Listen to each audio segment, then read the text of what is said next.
Hello friends, colleagues, and associates. I'm Vincenti from VincentiIL, and welcome back to the Minecraft Tree Spirit Challenge. Today we are starting off right in front of our modest little starter home here, because we've been at work with gathering some trees and resources and plenty of logs here, and I do think there's a little bit of a way. We're going to keep this a manual farm for now. I don't have a way to upgrade this into an automatic one just yet, don't quite have the resources for that. But I do think we can be a little bit more efficient with our manual collection of this very important resource here. As you know, we have to use these birch logs, which I've using a resource pack to make them look like a cherry tree, a cherry blossom tree. But with that in mind, we do need to use quite a bit of it. As you can see, we have almost six double chests full of all of these logs. So we're going to hang on to quite a few of these, but just to sort of follow up where we left off last episode, we're going to head back to the village and I'll catch you up on all of the off-screen trading that I did up to this point since the last time. It's been about 3 months since I've been on this single player world here.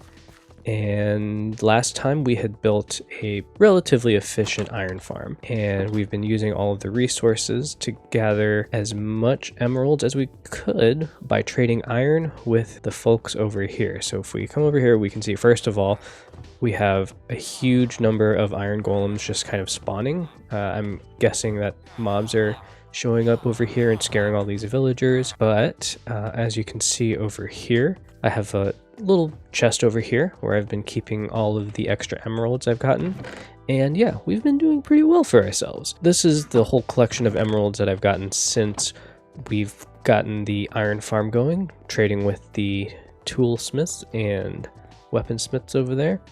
But if we head back over to the iron farm itself, I can show you exactly how much AFK time we've spent over here. And as we are approaching the iron farm, first thing you notice, yeah, this villager breeder has been way productive, and yeah, we're gonna have to do something about that this episode. We have definitely way more villagers than we're ever going to possibly need. It's a good thing we are not on a multiplayer server, or this would completely lag everybody out. But as the sun's setting over here, let's just take a quick peek. Yeah, all of these iron blocks. So that's, I would say, a fairly decent amount of time that we've spent here already. Just, again, mining away. But now let's talk about the business for today's episode. We've got plenty of stuff here. We've been even converting the poppy into bone meal, as you can see over here. That has also been quite productive. Let's see, let's head away from these villagers. But speaking of villagers, that's going to be the main subject of today's episode. We're going to make a proper villagers trading area. I think what I would like to do is start off just with a bunch of librarians. We have enough villagers from our original village at this point that sort of serve the function of being a resource for emeralds, because we have been taking all of the iron, trading with those villagers, and getting our emeralds that way. And at this point, as you can see, I have quite the selection of enchantments on these tools and armor and weapons. But I want better enchantments. And to do that, I think we're going to start by building a library. Now, I don't know exactly where I want to do that. Obviously, I don't want it to be too far away because we are going to have to transport the villagers. And I'm kind of thinking we do it on land over here somewhere. And it should be pretty straightforward as far as getting villagers out of there. I did turn off the breeder, by the way, just by closing the trapdoors up front. But anyway, with that in mind, I might start by clearing out some of this area, and we'll have a little bit of a space to work with. Let's see, there's the iron farm and the villager breeder right there.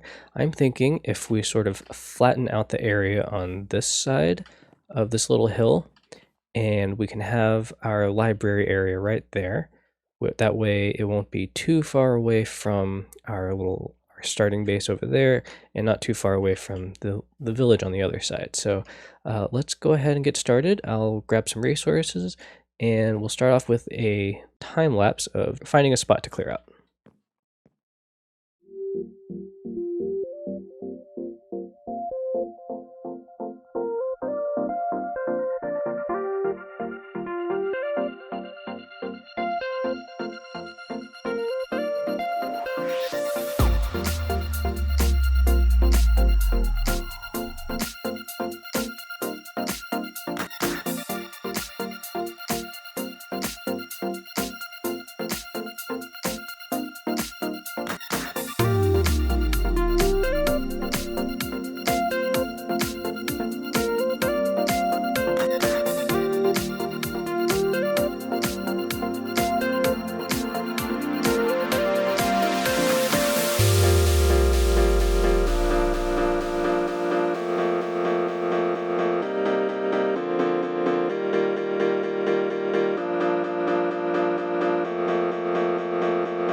right, welcome back. I hope you enjoyed that time lapse. I certainly had a lot of fun designing this. I think it turned out pretty good. It's just obviously just the sort of basic structure and the idea of what we're putting together here. We'll fill in the details later.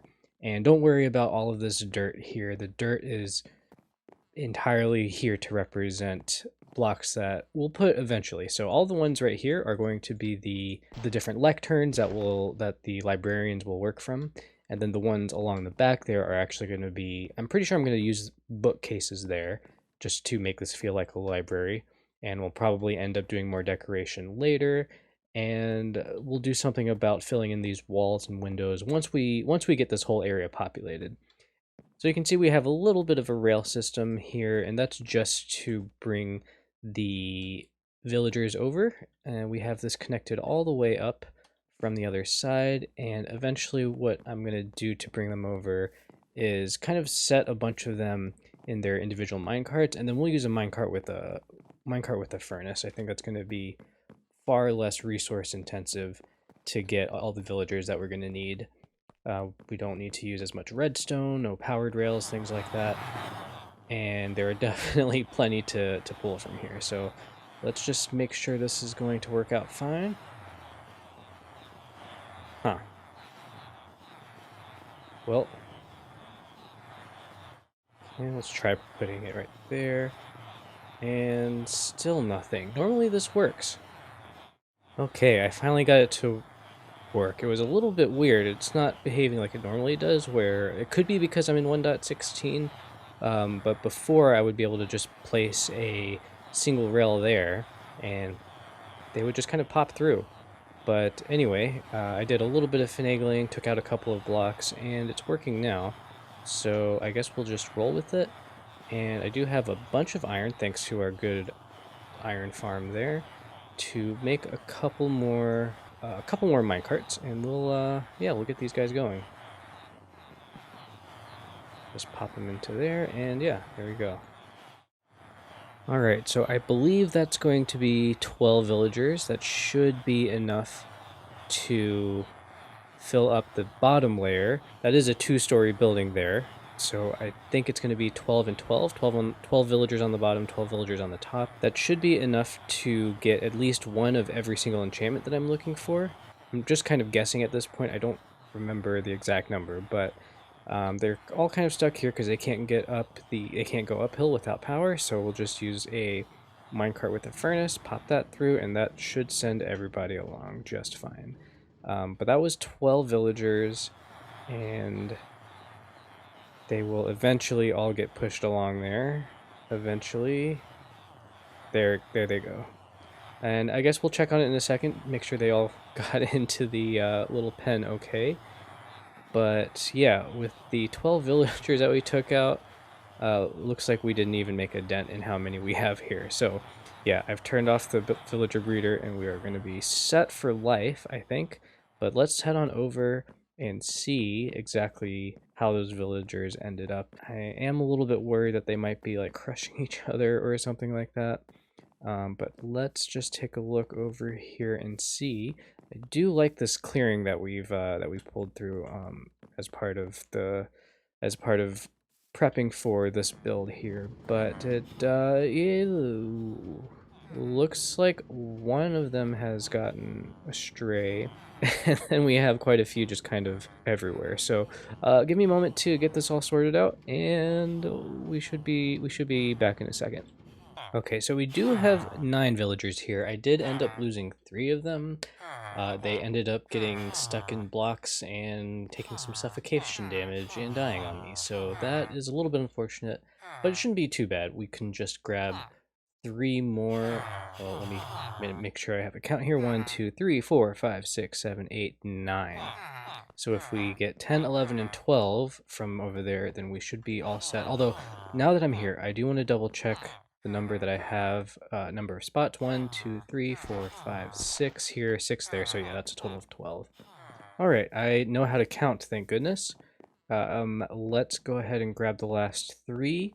Then we can start with getting the villagers into their proper spots, which will be so fun. Alright, we finally have our first 12 villagers in this area here, and I'm going to make sure I wall off the entire perimeter so that none of them will run away. But the way that I'm going to get them into these pens is basically I'm going to take out the back piece one at a time so that the villagers will take their turns pathfinding into there.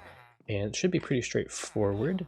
Let's go ahead. Oh, and I do have some stone smelting over here because I do think I want to incorporate some stone bricks into the build.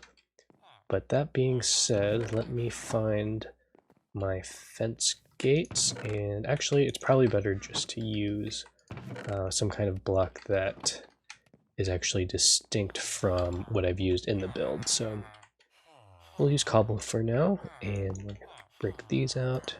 I'm just going to wall this off here and make sure we're good there. Yep. And same thing on this side.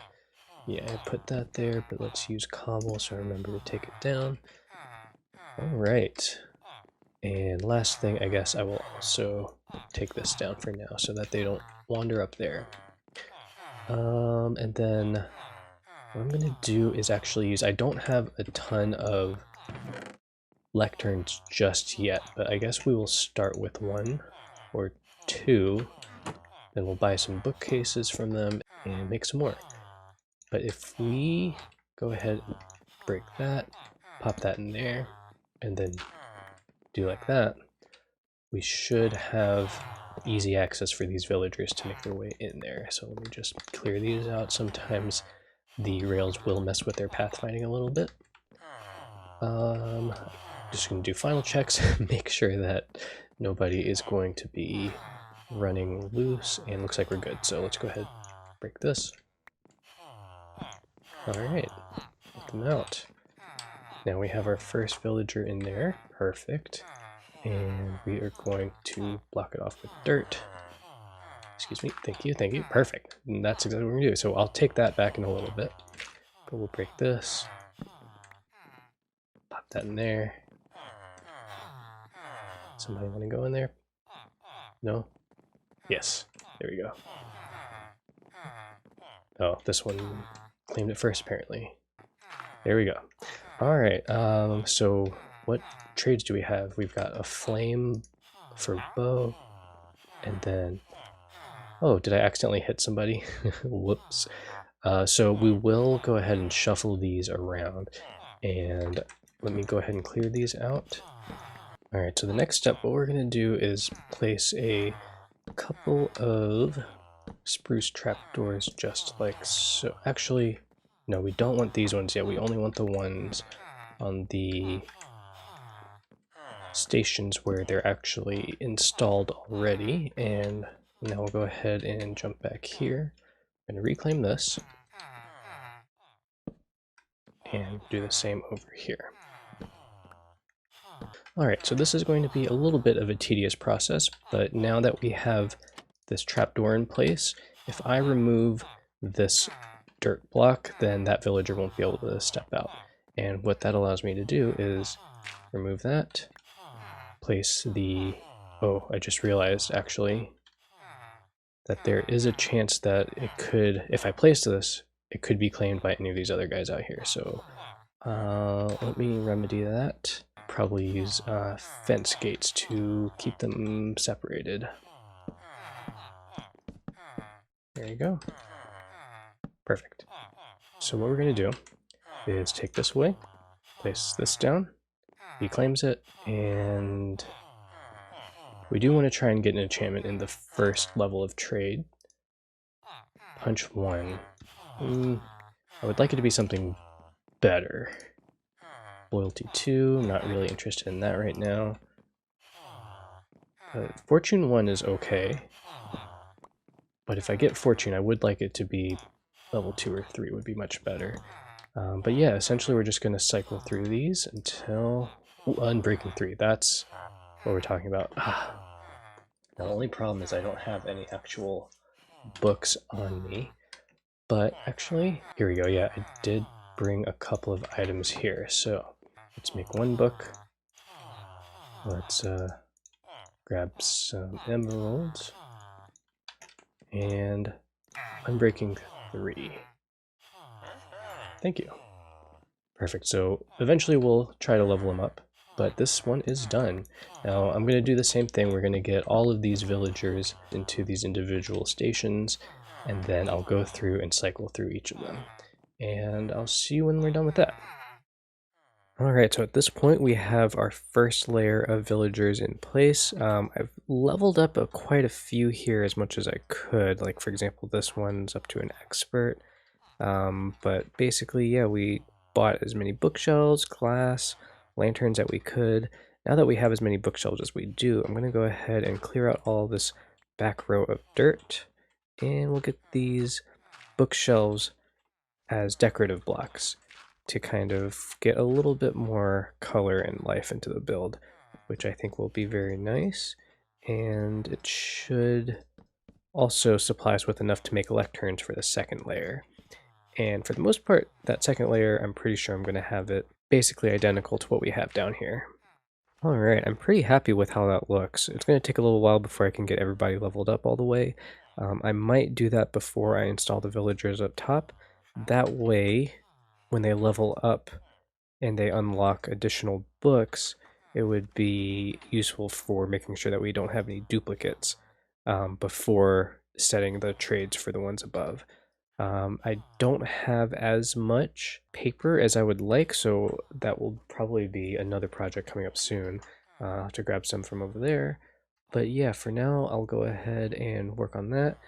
We will bring the villagers up the stairs, which is pretty much ready to go. I guess I can go ahead and put our bookshelves here. And yeah, we should be ready to get going. Alright, so we're getting our last villagers in place. We have the composters, which attracts them into there. We block them in, we'll come around, and we will steal it back. There, there. This one needed a composter, and then that will be the last villager for the top as well. Make sure that's blocked off. Pull them in. And in you go, in you go. Ta-da! Okay, perfect. So we are all set. But yeah, at this point, all that's left to do with the villagers is to make sure they all become librarians. That'll be easy. Get them all leveled up to where we have the enchantments that we want. And that's going to be a little bit of a grind. So I'll take care of that.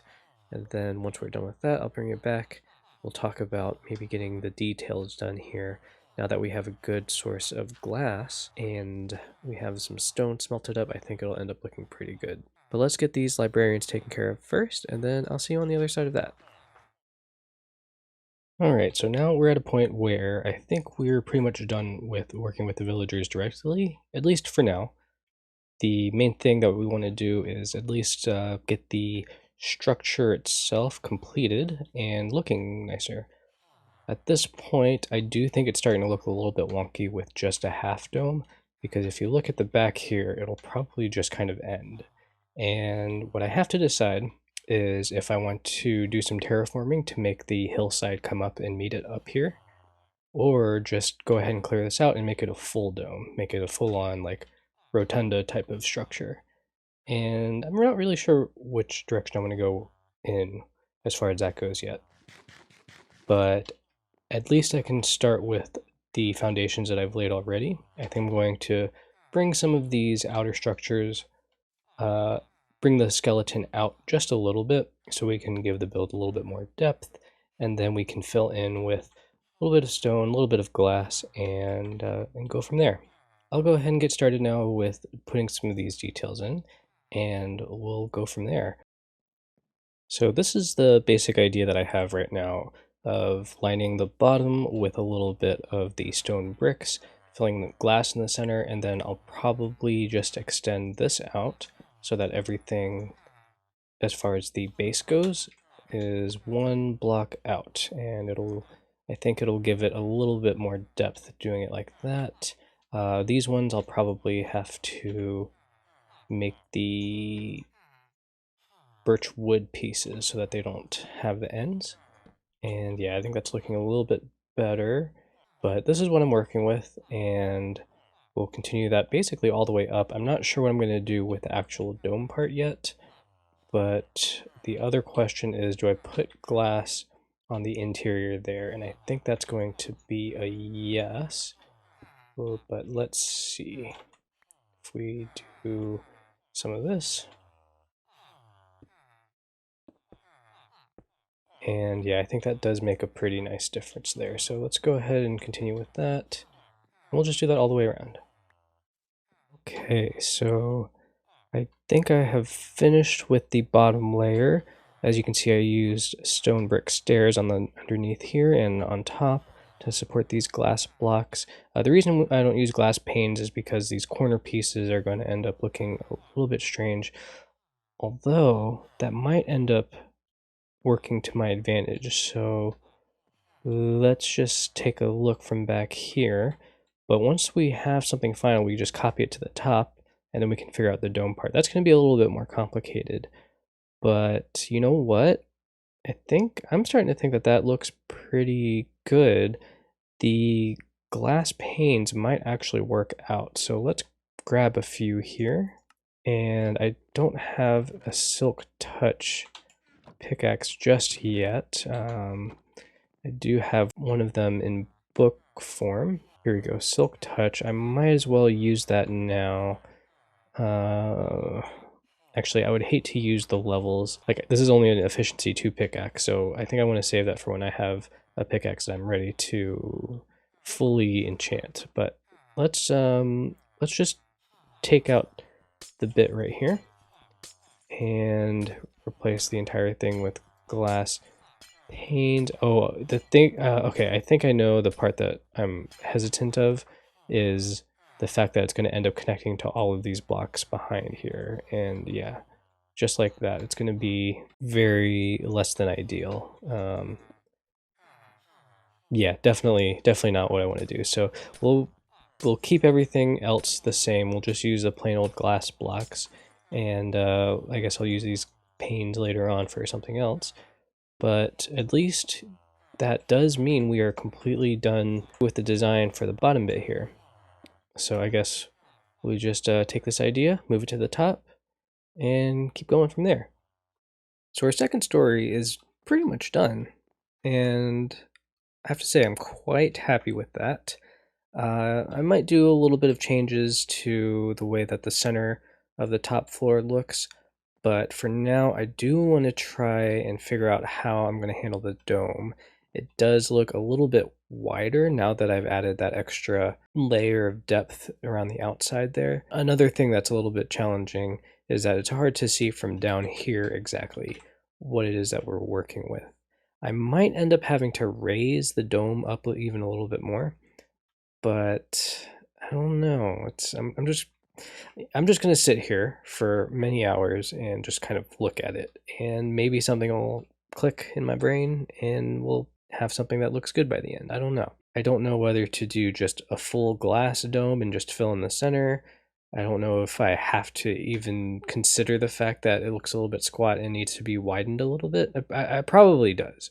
I think I'm gonna go ahead and at least do that much. I might take the dome down, widen it, and then rebuild it. Maybe even give it a little bit more height.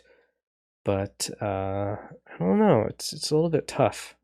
Another option could be just using a bunch of stripped birch logs and kind of having the same color scheme, because as you probably noticed from the time lapse, the entire floor is basically this birch color, which actually looks pretty cool, I think, and it might suit being the main color of the dome on the top. Only thing is that all of it is going to have to be the birch wood, where it doesn't have the rings on the inside. You know what I mean?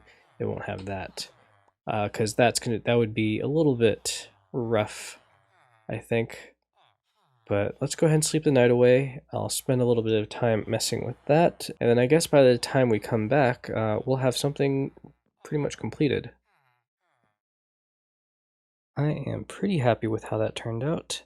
You can see I used the stripped birch wood up at the top there, and I think that gives a nice color contrast We have a little bit of glass at the top of the dome just to let in some natural light, and I'm pretty happy with how the frame outlines the overall structure. And if you can take a look inside, we have a little bit of design on the inner wall that goes against the hill that we dug out. And then if we come to the top, then we've got some lighting. And as far as this part, yeah, I just put a glass wall right there just for now. That's going to be temporary. And I'm pretty sure I'm going to eventually, at least for the top half, extend it out to be a full-on rotunda. We'll fill out some more of the villager spots, and we'll bring in some other folks that will have pretty decent trades. But that being said, I think this library half dome turned out pretty nice. And I'll spend a little bit of time collecting all the books that I need, doing, like I said, all of this trading, and trying to get at least a full set of enchanted tools. Definitely the Fortune 3 and Silk Touch. I'm going to be pretty excited to use that. So we will hop on that as soon as we can next time. But that's going to be it for today's video. I want to thank you guys so much for watching. If you enjoyed the video, consider hitting that like button. And if you want to see more, consider subscribing and hitting the notification bell. But in any case, have a great day. Bye.